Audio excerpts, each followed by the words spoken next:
Turn! By the centre, quick, march! Foreign tourists are entitled to be baffled.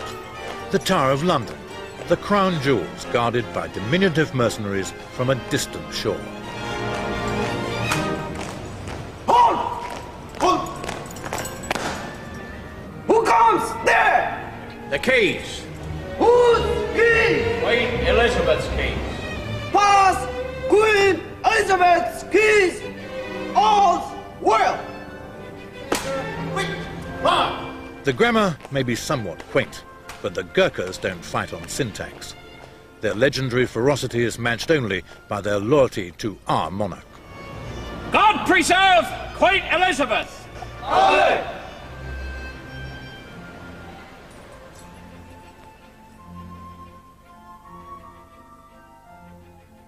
Their distant homeland is enshrined in stained glass at the Sandhurst Military Academy. The real thing is a noble mountain in the Annapurna range of the Himalayas. Nepal, spectacularly beautiful, pitifully impoverished. This is the Gurkha heartland, and to be born male here is to face a life of peasant drudgery. But there's one escape route. Boys like this, already toiling in the rice fields, will be among the many thousands who will compete to take it. It is to join the British Army.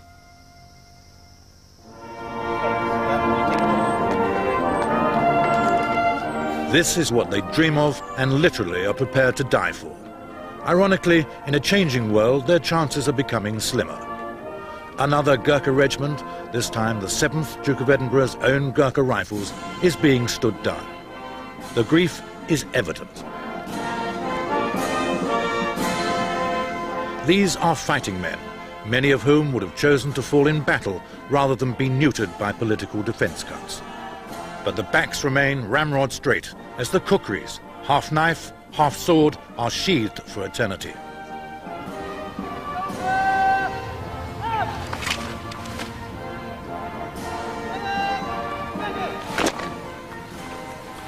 It's a royal occasion.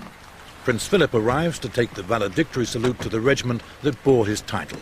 Soldiers whose battle honours were redolent with wild bravery and unquestioned sacrifice.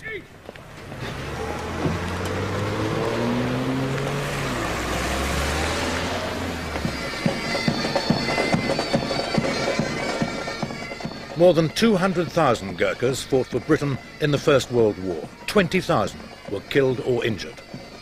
In World War II, some 250,000 took on the Germans at Tobruk and Monte Cassino and the fanatical Japanese in the Far East. They suffered 23,655 casualties.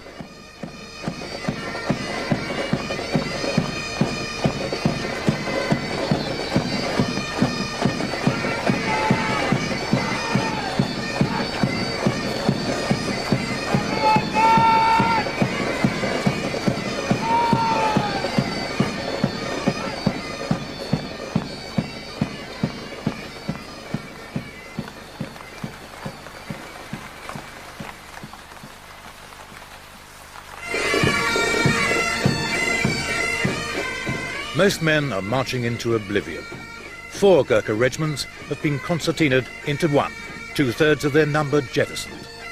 Yet courtesy prevails with the traditional floral farewell to Prince Philip, an anomaly explained by George MacDonald Fraser, novelist and military historian who fought alongside them in Burma. That was the curious thing about the Gurkha. These awfully happy, jolly, nice little men were the most terrible, dangerous fighting men on the face of the earth. I mean, they were natural-born killers. MacDonald Fraser's celebrated fictional hero Flashman would have fainted at the outset of this Gurkha action against the Japanese. They went into a Japanese position. The ground in front of the position was littered with their rifles. They just dropped their rifles and went in with their kukris. And it was discovered afterwards, when they were withdrawn, they didn't have a single round of ammunition among them. They had just fought the Japs hand to hand. I always thought it was a pretty clumsy weapon, but it suits the Gurkhas, obviously. It was a very fearsome thing, and I should think probably terrified the opposition more than any other weapon in the armoury. Flashman would have been wise. The Gurkhas, brandishing their kukris in this World War II footage, were enough to put the fear of God into the godless. And then came the terrifying war cry. The Gurkhas are coming. In fact, it was the advance of the British in India early in the 19th century that was to forge an initially bizarre alliance. The East India Company's foot soldiery swept the entire subcontinent before them, until they reached the Himalayan kingdom of Nepal. Nepal, still living in the Stone Age, was going to be a pushover, dozily compliant. No sooner had its population risen than it was ready to go to bed again. It was a desperate misjudgment. Bloated from steamrolling a huge subcontinent, they encountered the men from Gurkha, from which the Gurkhas take their name, uninformed that its inhabitants regarded war as sport. From this tiny mountain fort, the Gurkhas, led by Pirti Narayan Shah, had swooped into the valleys to occupy 700 frontier miles, harass India and invade Tibet. The advance of the British army didn't bother them at all.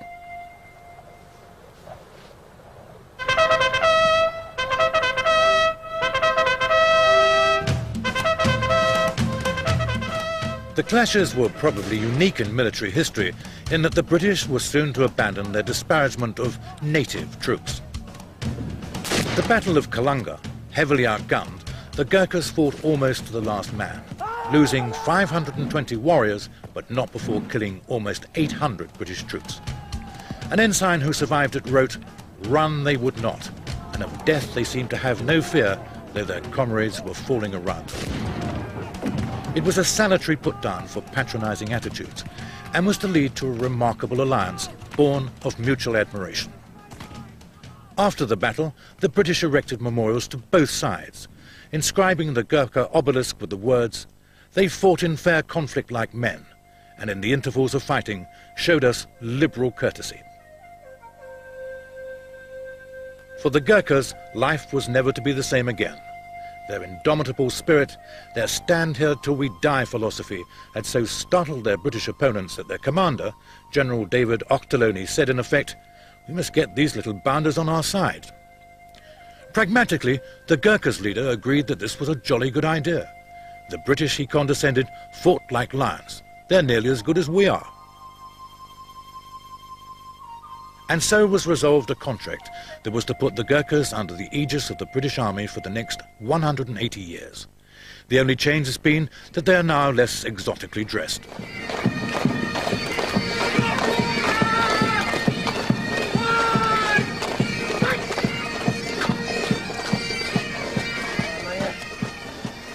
Chin up. Okay.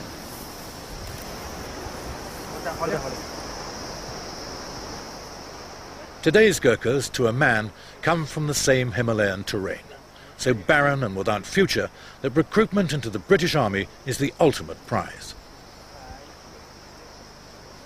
So fierce is the competition that candidates have to submit to the indignity of being branded like cattle, albeit with indelible ink. This is to prevent the unsuccessful leapfrogging to the next recruitment outpost and applying again under a totally different name. Major Gordon Corrigan explains the qualities they're looking for. I suppose what we're looking for is physical and mental robustness, flexibility, intelligence, loyalty. It's actually quite easy to find those qualities amongst the Gurkhas because their own society is hierarchical. It's a society where respect is automatically given to elders, to parents. Gurkha children do what their father tells them to do. Sadly, in our society, we've stopped doing that a long time ago. Next. It's a society where you are thrown back very much on yourself. There is no welfare state. Natural disaster is ever present. Earthquake, landslide, hailstorms, flooding, fire. Nobody is there to bail you out. You're thrown back on your own resources. And this produces a tough society. It produces a fatalistic society. Fatalism, if you're an infantry soldier, is a good thing to have because it means you don't worry too much about being shot. you are going to be shot or you aren't. And it is better to be shot gloriously and have your name live on down the generations than it is to stay at home or to run away. Go! Good one. For almost 100 years, the Gurkhas never fought outside India. But the 20th century was to bring two world conflicts. In the first, a plea from General Sir Ian Hamilton for them to help out at Gallipoli. I am very anxious, if possible, to get a brigade of Gurkhas, the type of man who will, I am most certain, be most valuable on the Gallipoli Peninsula. The scrubby hillsides on the southwest faces of the plateau are just the sort of terrain where these little fellows are at their brilliant best. Each little Gurkha might be worth his full weight in gold at Gallipoli. Test number 452. Gallipoli 1915 was a blood-chilling disaster. Thousands of Allied troops died, and senior heads rolled, including that of Hamilton himself. In a bitter disclaimer, he had praise for only one body of soldiers. It is Sir Ian Hamilton's most cherished conviction that had he been given more Gurkhas in the Dardanelles, then he would never have been held up by the Turks. Next.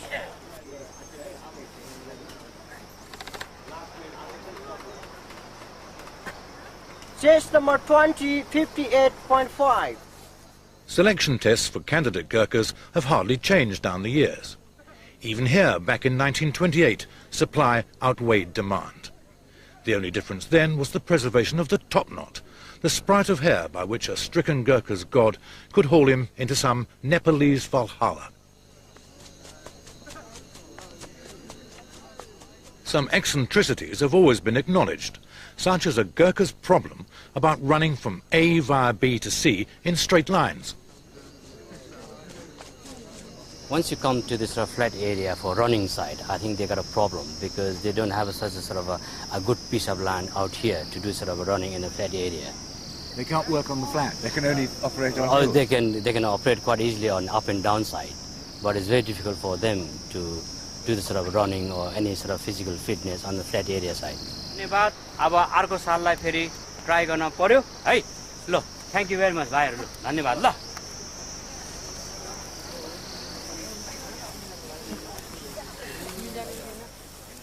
It's a dispiriting moment for the unsuccessful.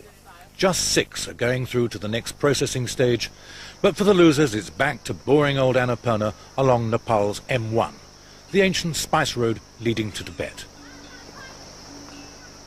They remain trapped in a time warp, where the solitary hotel is not exactly the Himalaya Hilton, and only the animals appear pampered. For a dry martini, read Horlicks. But there's more to this place than meets the eye, and the reason is this man, Tal Bahadur Pun, who left here many years ago to join the Gurkhas. When eventually he returned, it was with the conviction that education is the key to life. He'd had none, only picking up rudimentary reading and writing when he joined the army. He came home determined that the village school should be extended, saying, "He who is without education will finish last." His words, for an exemplary reason, carried weight. He is one of 26 Gurkhas to have been awarded the Victoria Cross, the highest of all military decorations, and indeed which takes precedence over honours such as Knight of the Garter or the Order of Merit. On June the 23rd, 1944, fighting with the 6 Gurkha Rifles against the Japanese in Burma, he found himself alone after his section comrades had been killed. His citation reads, Rifleman Tul Bahadur seized the Bren gun and, firing from the hip as he went, continued to charge on the heavily bunkered position in the face of the most shattering concentration of automatic fire directed straight at him. With the dawn coming up behind him, he presented a perfect target to the Japanese. He had to move 30 yards over open ground, ankle-deep in mud, through shell holes and over fallen trees. Despite overwhelming odds, he reached the house and closed with the Japanese occupants. He killed 4 with his gun and 3 with his kukri. Still, the citation didn't tell it all. When relief finally arrived, this benign-looking gentleman acquired a flamethrower and incinerated a further 30 Japanese in a dugout. He regarded this as appropriate reparation. But there's something of which he is even prouder, which he insists on showing to the world. his VC carries influence with the Gurkha Welfare Trust, and by using it he was able to install in his village a simple communal water tap. Paradoxically, only a few steps distant, there flows this river, highly photogenic but seriously polluted. Before the tap, every drop of drinking water had to be carried in from an uncontaminated source 8 miles away. The beauty of this place is sorely compromised by a poverty that the Welfare Trust strives to alleviate from limited resources. Nepal is the 4th poorest country in the world. To give you an illustration of the deprivation, there's only one doctor to 20,000, a hospital bed to 1 to 9,000 people. There is no state welfare system apart from primary school, which is now being extended up to secondary school. And therefore, without any insurance scheme, without any welfare scheme, any hardship means that people become destitute, they can lose their homes and all means of livelihood. And therefore all our ex-servicemen, and indeed their dependents, look to us, the Gurkha Welfare Trust, to try and help them.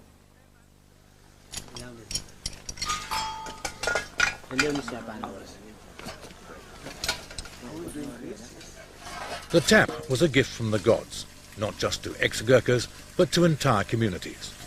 Forget splitting the atom or man's first step on the moon, this is reality. No more back-breaking, there-and-back treks for a cup of non-poisonous tea. Now it's only a matter of yards.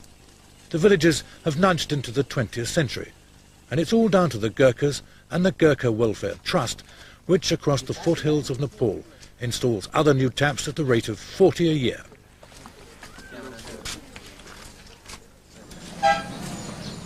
From their forays into the hills, the Gurkha recruiting officers have selected the 700 candidates for further examination. They come to Pokhara. It's not exactly twinned with Las Vegas, yet for most of them it's already the thrill of a lifetime. It's the first high street they've seen. Then suddenly the gates of a new planet open up before them. This is the Gurkhas' recruiting depot, order from chaos.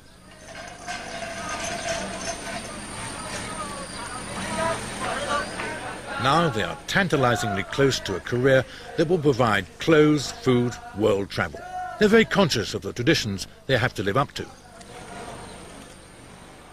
Our ancient Gurkhas fight for British Army bravely, so they give their life, but they don't give up their hands, so I think that's why this motto is given to Gurkhas. They don't give up till their life will go. They don't give up till they die. He's also well acquainted with the Gurkhas' motto, even in English. It is better to die than to be a coward. This man is a Sherpa yak herder from the foothills of Everest. Not many Sherpas have Gurkha ambitions, so his main concern is how his family will react if he fails.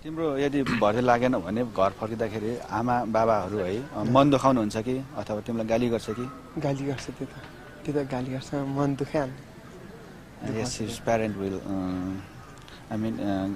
be upset, and I think they will be quite angry as well, he thinks. He's laughing now, but it's a serious matter. There are many Nepalese who regard being turned down by the Gurkhas as a disgrace on the entire family. Some rejects don't even go home again. Yes, he will be quite afraid, but even so, then he must go back to his village. The last lap to acceptance is rigorous and literally rock-strewn. A squad of Gurkhas once competed in a London marathon and finished hardly out of breath. It was a Sunday stroll compared with this. The competition is daunting. 57,000 initially applied to join the Gurkhas this year. 700 have reached this stage. Eventually just 153 will be chosen. The burden here is 45 pounds of stones. Tomorrow it will be increased to 75. Some find it disturbing that the elite of each generation leave to serve a foreign army. But not John Cross, an ex-Gurkha colonel who went back to live in Nepal and lectures at Kathmandu University. What we don't do is we don't go into the mountains of someone else's country, take a fellow by the nose and say, you're going to be our soldier. It's entirely their volition. And whether it's hardship or the sense of adventure or because they can't get their act correct in their own country is of no concern to the recruiter who wants what he knows is good material.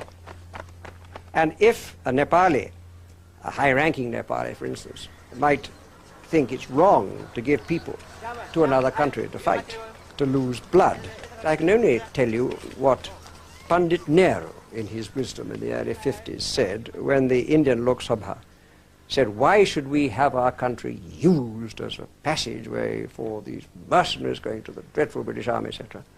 And Pandit Nehru said, until the Nepalese can give as high a standard in Nepal to the people the British recruit, until that happens, I will let them through.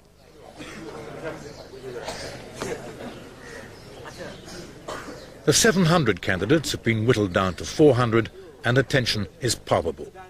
This is prize day, but for fewer than half of them.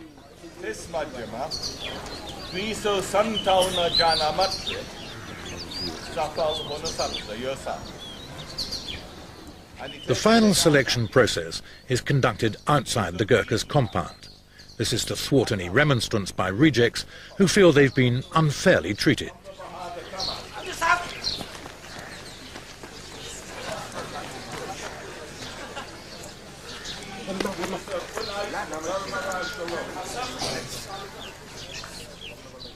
The winners might have come up in the national lottery, which, when their indelible markings have been verified, they have.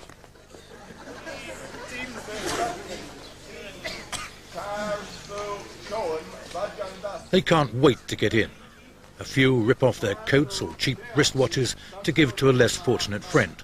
The British Army will now provide. By Nepali standards, they're now rich, insulated for life against everything except the winds of war. They will have fine uniforms and civilian clothes, good food, medical attention, and after 15 years, a pension. The passing into the compound is itself symbolic. Acceptance into an exclusive club festooned with battle honours, renowned for bravery. A few of the rejected can rustle up that no hard feelings look. Well, maybe next year.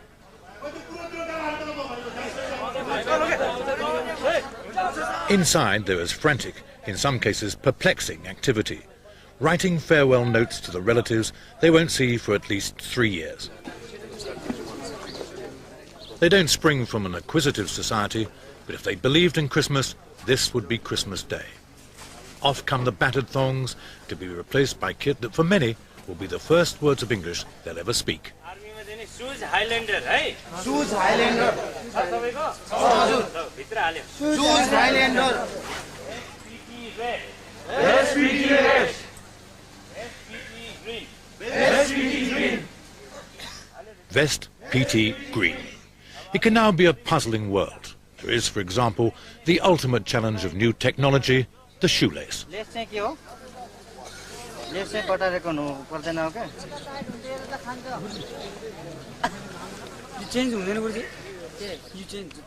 Everything is an exciting discovery. But can they imagine what lies ahead? It will change my life because we'll get something from British Army and we'll serve them. I'll help my family from poverty.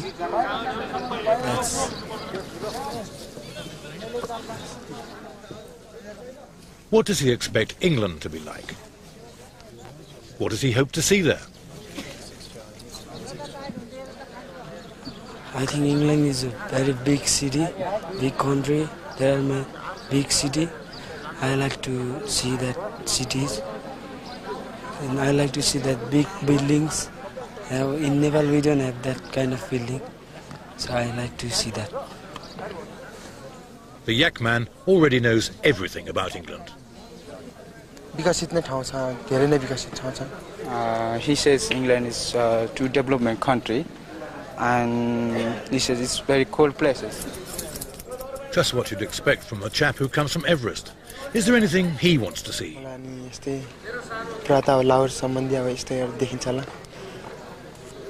He says that he would like to see the how is in the England the animals, what kind of animals are there.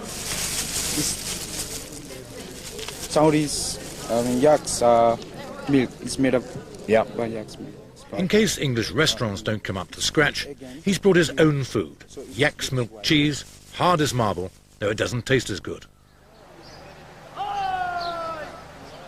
Old Army sweats will notice something missing here. No bawling, screaming or obscenity on the barrack square.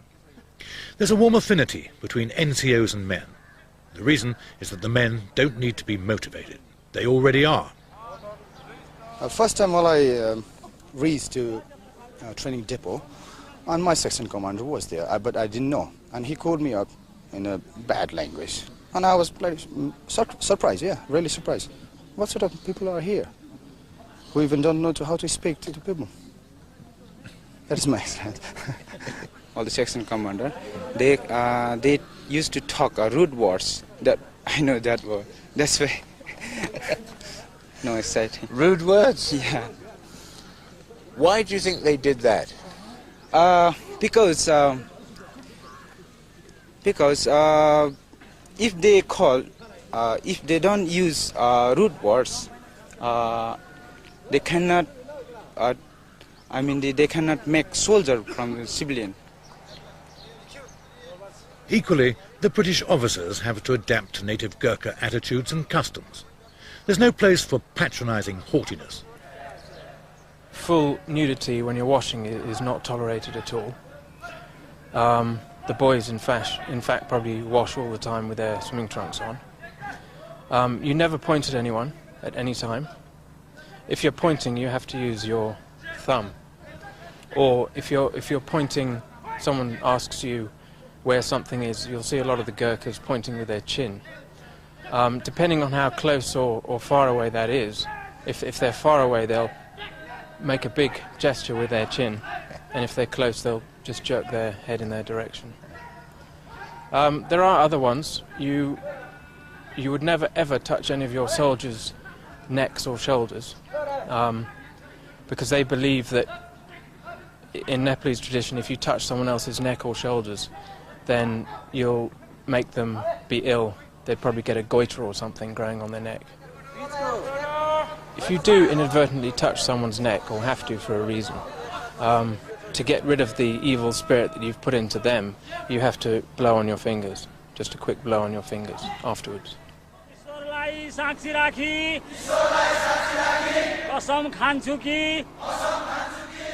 At the end of their basic training, a pandit administers the oath of allegiance. They're mercenaries, they have a king of their own, and yet there's no more solemn moment in their lives. I swear I will be faithful and bear allegiance to Her Majesty Queen Elizabeth II, her heirs and successors, in person and with dignity against all enemies. I will obey all orders of Her Majesty and of the generals and officers set over me. And they mean it.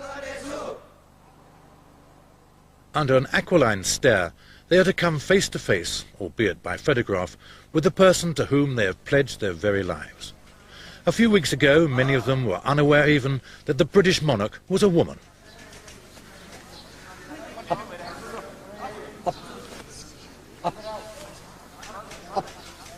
They touched the Union flag in endorsement of their oath. Who knows what history has in store for them?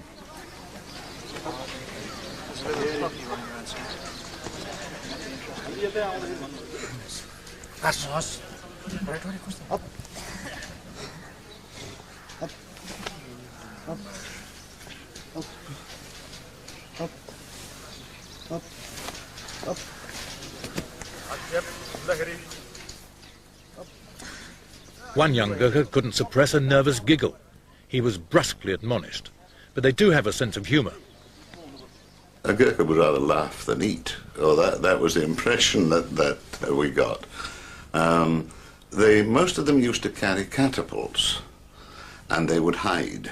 And as you went by, they would snipe you with their catapults. And if you shouted, "Idar Johnny, I can see you," the little head would come out giggling. And then he would hold up his catapult as much as say, this is what I did it with, you know, as if you didn't know. And you couldn't take offence. I mean, you just couldn't. It would have probably been very dangerous apart from anything else. Back home, 3 square meals a day were a mirage. Now, this is the Savoy without the bill. On average, in the first year of training, each recruit grows 1.5 inches and puts on a stone, none of it fat. If you find the finger habit mildly off-putting, remember that they've only just got to grips with shoelaces. Knives and forks are on the agenda, but not yet. Anyway, it was only the other day, 1611 in fact, that knives and forks were introduced to England. But why are these men prepared to die for the British crown? It's simple, he says. We've eaten your rations, we've eaten your salt. The obligation is binding.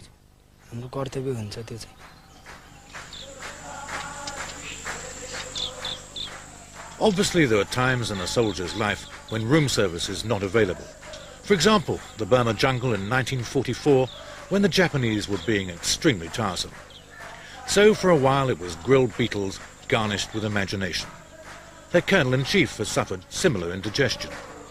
I've never forgotten one visit in Hong Kong.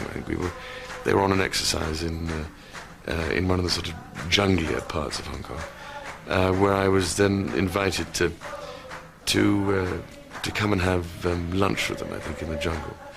And I then found myself being given snake, which actually was one of the more disgusting things I think I've ever eaten.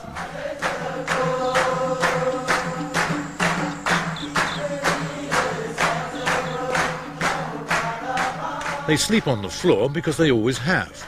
And unacquainted with EastEnders, Cilla Black or other icons of British culture, they spend their evenings singing songs about Himalayan mountains or hacking people's heads off.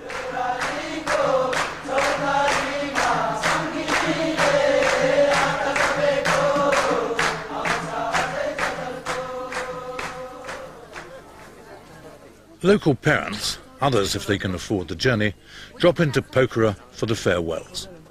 There are also some enterprising young ladies. A Gurkha, even if he is off to Britain for the next 3 years, is a pretty good catch. But for some, the partings are the worst part of any adventure. Will he ever see his father again?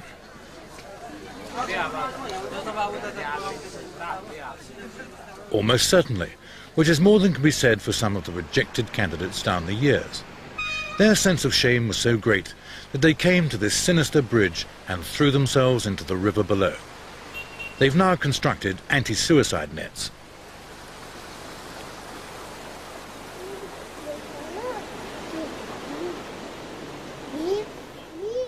They may be leaving a Shangri-La film set, but they are also departing a world where to be aged and bent is to become a supplicant.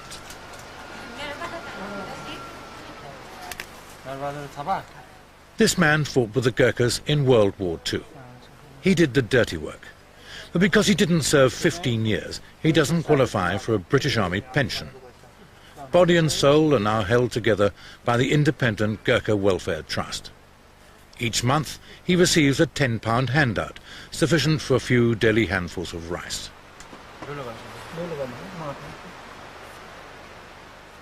Nor had the trust forgotten the widows of their former colleagues in arms.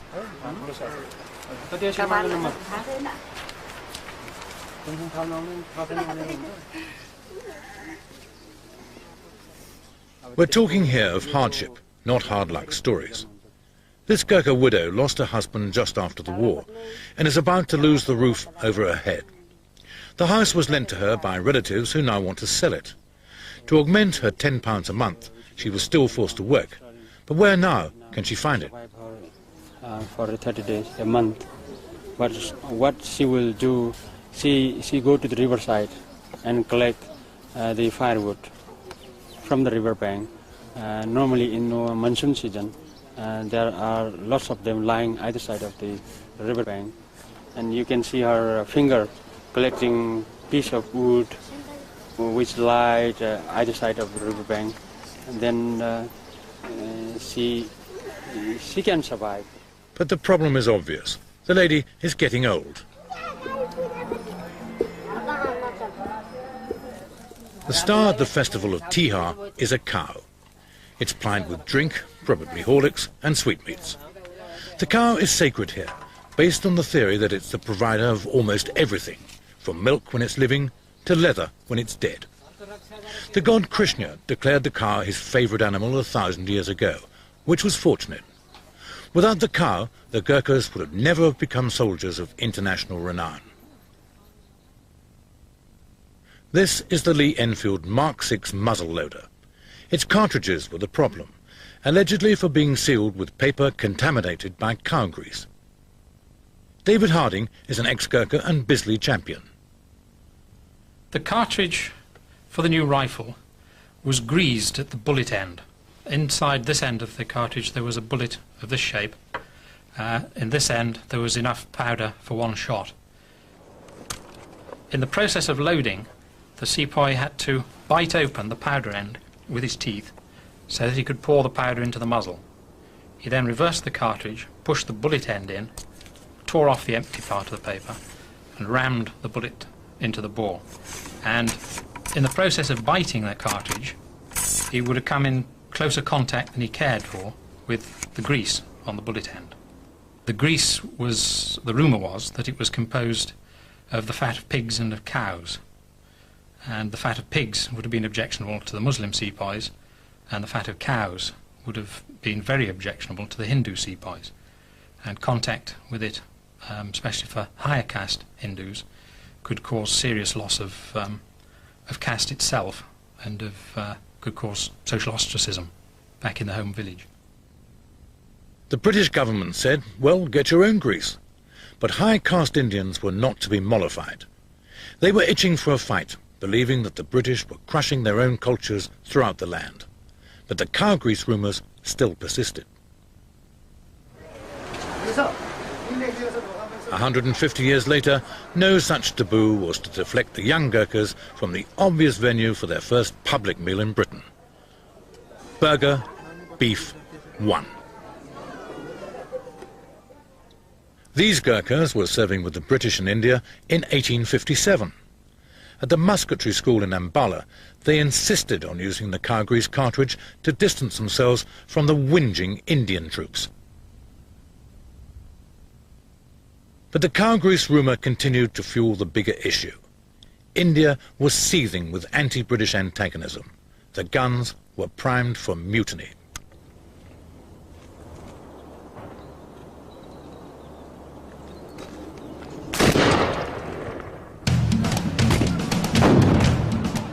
Delhi, capital of the old Mughal Empire, was the scene of the bloodiest conflict. It was a rising of manic intensity and unspeakable atrocity.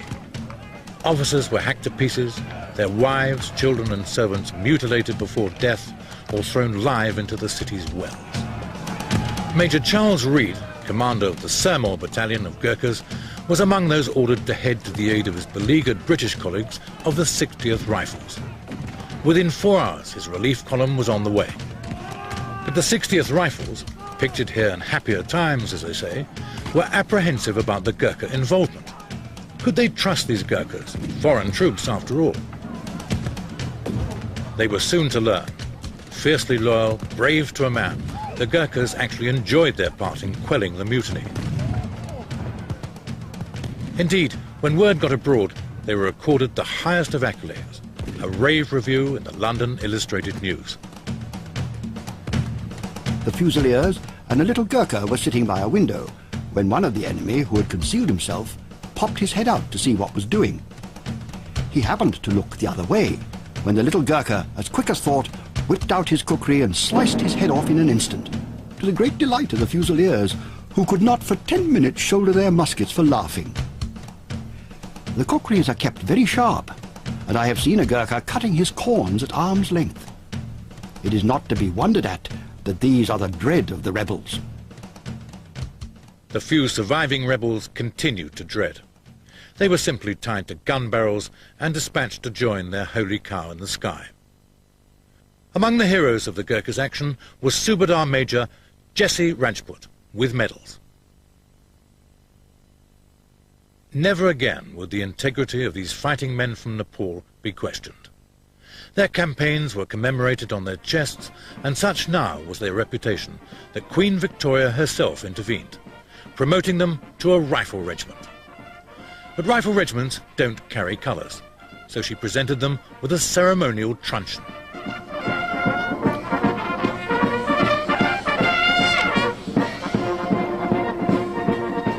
The truncheon has been more than a regimental colour to us. In our language, it's called Nisani Mai. Literal meaning, Nisani is a point, and Mai is mother, if not a goddess. So it's more like a goddess to us than a simple regimental colour. It is a sad and nostalgic day at Sandhurst. This is the last parade of the 2nd Gurkha Rifles, bane of the Japanese, now victims of Whitehall defence cuts.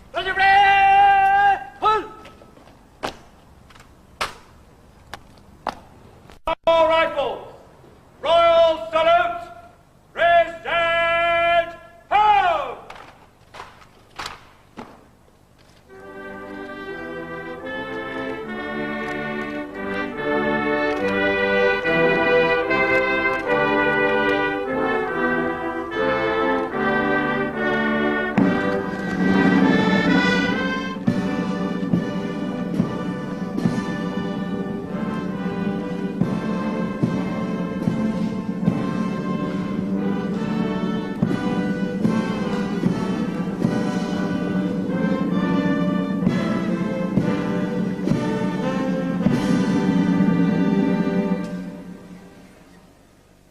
But to the Gurkhas, the truncheon which evokes such homage is not being laid up.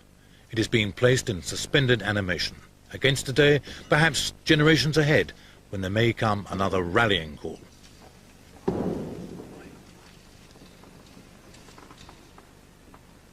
It's been so precious to us, and particularly for myself, having served in the regiment for 20 years. And if anybody would want to steal or take away from us, I wouldn't hesitate to draw my kukri and charge. Simple as that.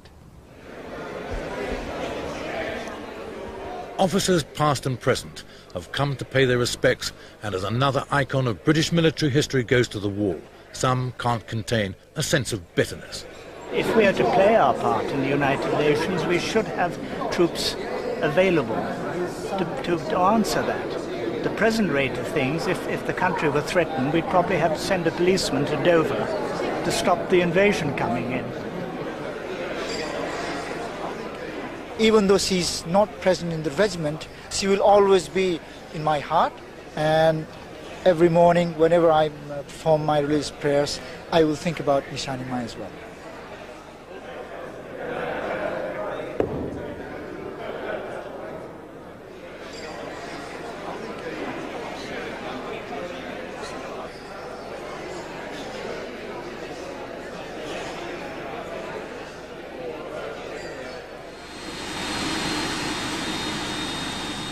Ironically, as the old guard leaves, the new recruits land in Britain.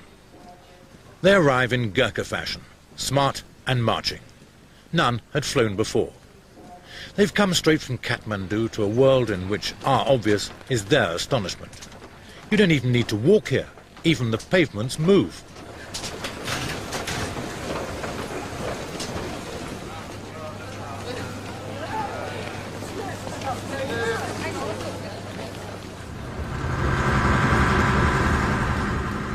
From Gatwick Airport, they shut their eyes around the M25, always a sensible precaution, to their new home near Aldershot. What's going through their minds?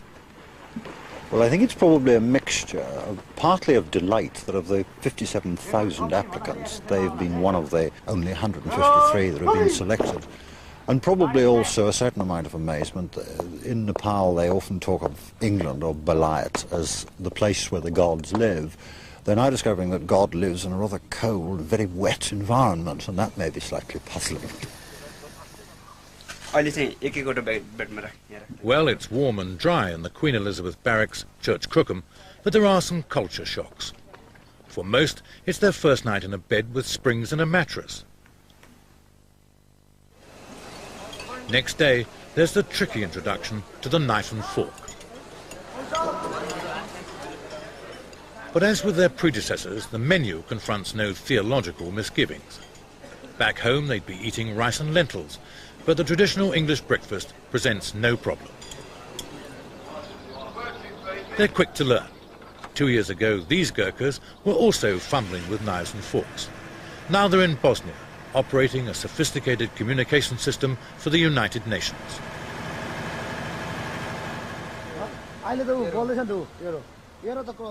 But for the new recruits, there is yet more to assimilate, not least the mystery of the urban traffic light.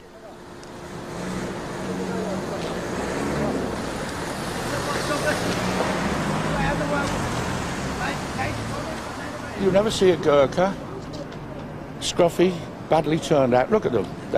And this is a day off. They're mufti, and they're always immaculate. They're a credit to their unit and to the British Army, mind you. When they come here, they have an image of our society which probably hasn't existed for 50 years. They assume that all the British are sobs, that there are no criminals in England, that everyone behaves in the way that they believe people ought to behave. That, of course, isn't the way that our society operates. Unfortunately, getting money out of a wall requires some coaching. One of their number once entrusted his PIN number to a total stranger, then asked for assistance.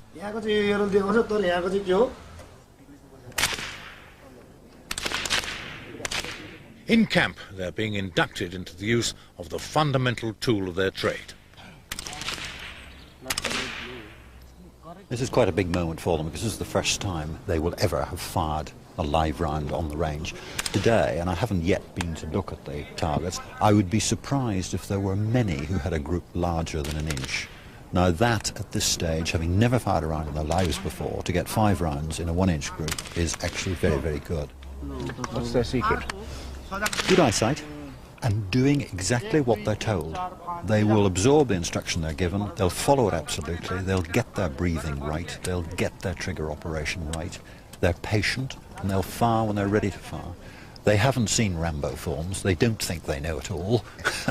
They're starting from scratch, and therefore they'll make very good shots. Well, that's what I was saying. So those are very, very good groups for the first time he's ever fired a shot in his life. Right. He's quite pleased with it, but he's sure he can improve. In fact, it is very, very good, I can tell you. It'd be quite difficult to improve on it. But I mean, that's 5 rounds straight between the eyes. Very happy. Get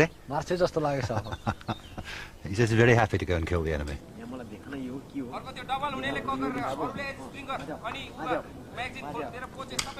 Again, here in Britain, the friendliness between Gurkha officers and men is immediately apparent. One has to remember that a Gurkha unit, in a sense, is a company of equals. I command my men not because I'm a major, but because I have got more experience than they have. I have done more courses, I've been in the army longer. They respect me and they obey my orders, but we are a company of equals, and it would never occur to a Gurkha rifleman that there would be any social distinction between the two. If I go to Nepal, I will stay in a soldier's house. If a soldier brings his wife to England for a holiday, quite often she will come and stay in my quarter. And we have had situations in my married quarter where I've had a brigadier, a corporal and a rifleman all staying there at the same time, all with their wives. This is regarded as extraordinary by the rest of the army, but it works in our society, and the British officer has to be able to fit into that. There's no room for the arrogant, there's no room for the patronising, there is no room for the pompous, because that just doesn't wash with the Gurkha. The whole thing runs on mutual trust. I trust them and they trust me.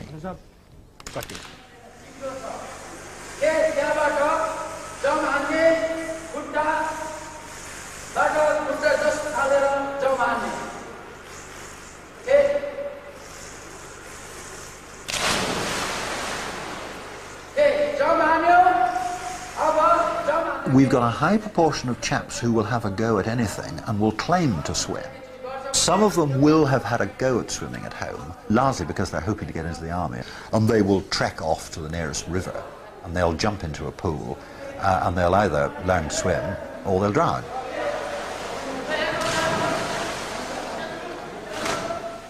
Fortunately, most of them appear to learn to swim, although it's very much doggy paddle. Again, it's easy to teach a Gurkha. I keep saying it's easy to teach Gurkha things, and it is, because he wants to. He's intelligent and he wants to learn. He also has great faith in the system. So when we say to a Gurkha, you are to jump into the swimming pool, which incidentally is 8 feet deep, do you understand that? Yes, now jump. He will jump, and he will do exactly what he's told to do, and he will therefore very quickly learn how to swim. And if he sinks to the bottom, we will fish him out and he'll do it again. And within a day or two, they'll all be swimming quite reasonably.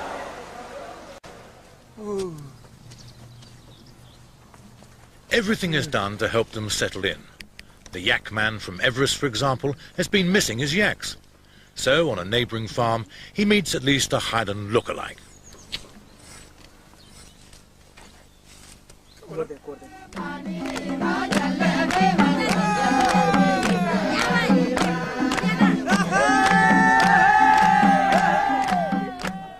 Back in genuine yak country, there's a happy ending to a remarkable story.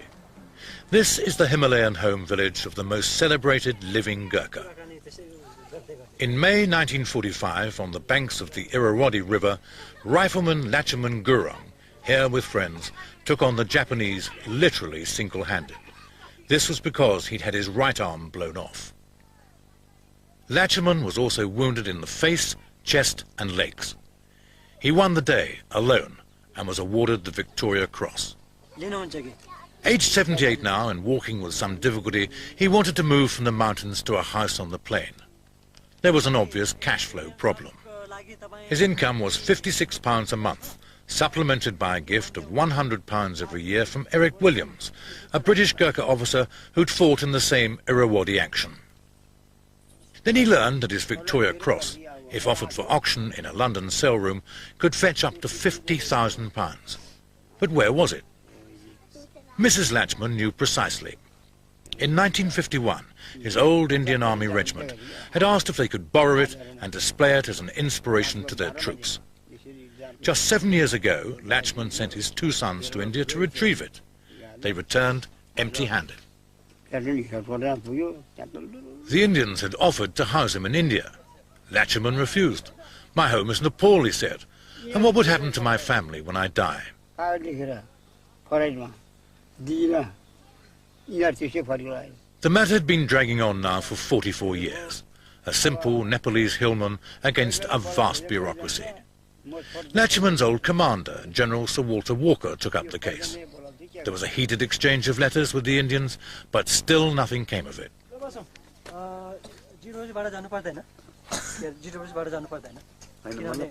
So each month, Lacheman's son prepared for the journey down the mountain to collect his pension. "No, he's not heavy," he said. "How could he be? He's my father."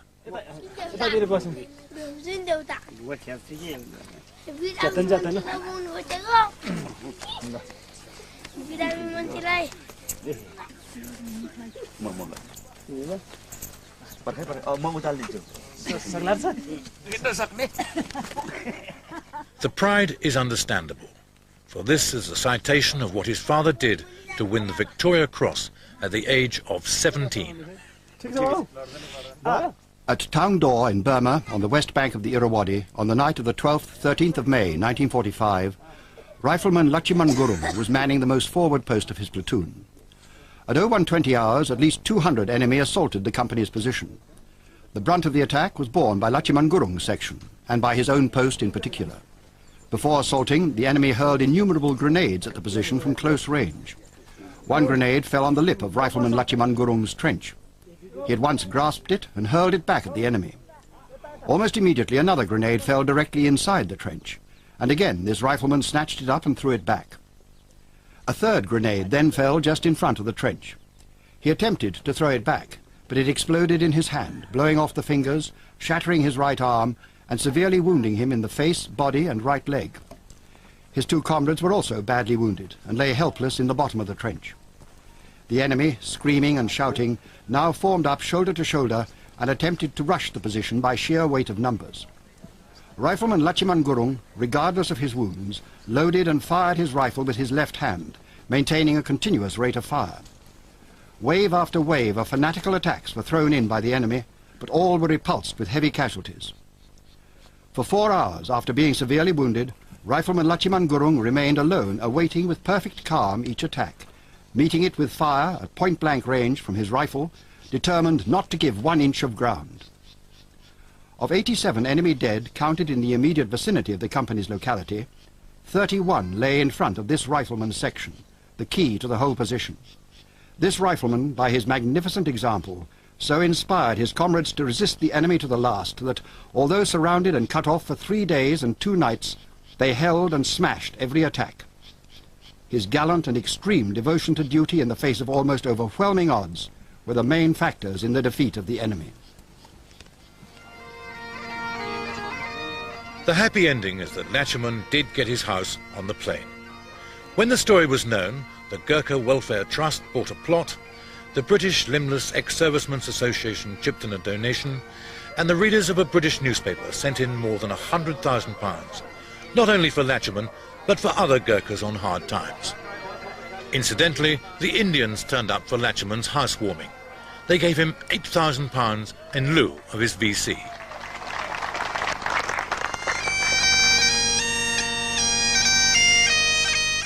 Quite by chance, at Church Crookham, a piper is practicing. He is playing Ode to Joy. Today, from the wreckage of 5 infantry battalions, 1 new regiment, the Royal Gurkha Rifles, is being raised. The Gurkhas are now serving with the 5th Airborne Brigade and other specialised units of the British Army. The man honoured and delighted to become their Colonel-in-Chief is the Prince of Wales.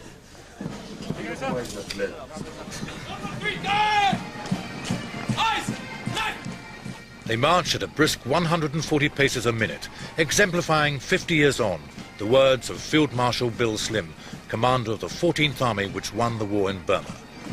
Nothing looks as uniform as a Gurkha battalion. Nothing looks more workmanlike, and few things look so formidable.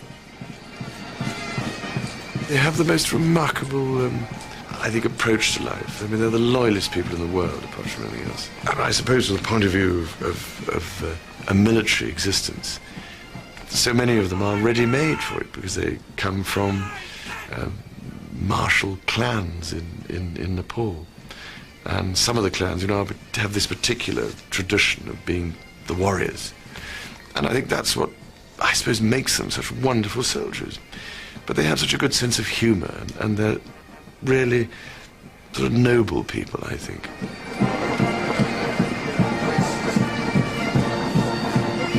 I just think they're remarkable people.